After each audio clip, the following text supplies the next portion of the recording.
Okay, here we go. B44.2. We're on to page 10.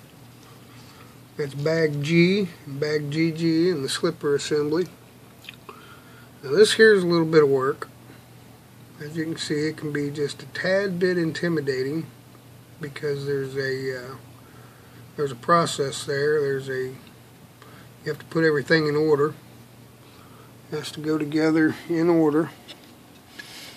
And you get it out of sequence, your slipper's probably not going to work very good. Now, we're going to get kind of meticulous here. We're going to want to rough this up and clean it real good. You're going to want to rough this up, your slipper disc. This is your slipper hub. You're going to rough that up with some 800 grit. I'm going to use 400 grit though. That's all I got. 800's probably good enough, but 400 will be just as good. And then you're going to clean it real good. You're even going to clean the shaft here because any oily residue that might be on it can dissipate into your slipper pads, and then they're going to glaze real quick and they're not going to work very good. Now I'm going to show you how to rough this hub up. This is a tricky one to rough up because of this protrusion here. But at any rate, I'm going to show you how I do it. I just put this right on the edge of the board, and then I take it and I lay this on there, and then I just roll it across there. It's easier to do with two hands, but I'm trying to hold the camera right now, so you get the idea. You just run it on something, on a corner of an edge or something, and just go like that. That's the best you're going to get that. So,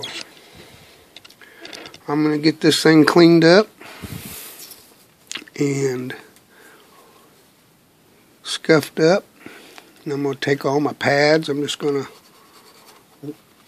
rough them up just a little bit. I want them to be a little bit abrasive.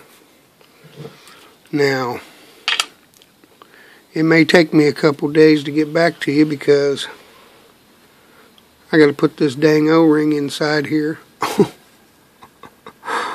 Don't you just love this part? There is no really good way to do this. So what I do is I just get it plugged in there, and then I just try to work a little bit at a time till I get it started. And as you can see, it's kind of getting started there. And then you flip it over here, and then you got to try to force that in there. But don't put oil on it. Don't put any oil on it to try to get it to slide in there. Just try to use an object that's not too sharp to push it in there with. It's tricky. Just work a little bit at a time, and eventually just goes right in. This may be the ticket right here. Let's use this shaft. Oh, looky there. That's like almost the way to do it, isn't it? Let's take that shaft and just kind of work it in, just a little at a time. Oh yeah, that shaft worked pretty good.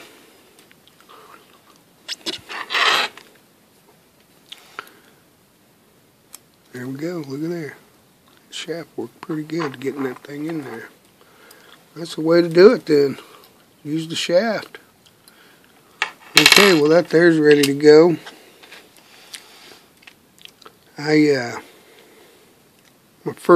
My second kit, I pinched this spring. And then I did a little bit of experimenting with a 4-pad. Now I'm going to be experimenting with a 5-pad slipper, but I'm not going to compress this with a pair of pliers. I'm going to leave that tension as long as I can and see if I can get it to work good. Sometimes you got to pinch them with your pliers so you can get the nut on there, the tensioning nut on there.